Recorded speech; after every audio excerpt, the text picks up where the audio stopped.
हम मीनू झा प्रणाम करै छी समस्त मिथिलावासी के। अपन माताजी के संग एकटा लावा भूजै के गीत लऽ कऽ उपस्थित छी। आशा करै छी अहाँ सबके नीक लागत। धन्यवाद। जय मिथिला, जय मैथिली। लावा भोज बैसले बहिनिया हे सोहावन लागे। लावा भोज बैसले बहिनिया हे सोहावन लागे। कथी बाबा देता इनाम हे सोहावन लागे। कथी बाबा देता इनाम हे सोहावन लागे। लावा भोज बैसले बहिनिया हे सोहावन लागे।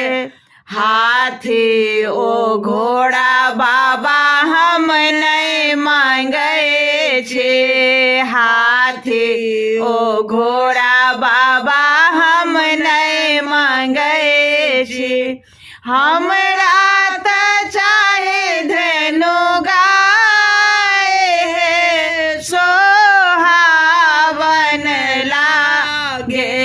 हमरा त चाहे धेनु गाय हे सोहावन लागे। लावा भोज बैसले बहिनिया हे सोहावन लागे। माटी के चूल्हा बाबा हम नहीं मांगे छे। माटी के चूल्हा बाबा हम नहीं मांगे छे।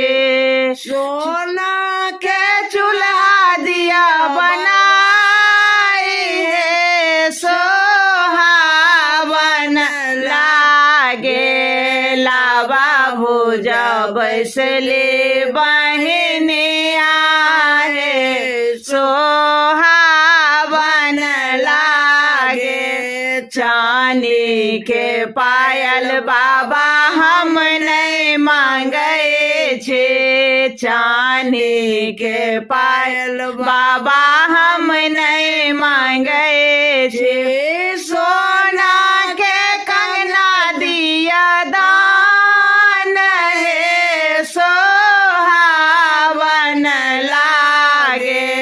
सोना के कंगना दिया दान हे सोहावन लागे।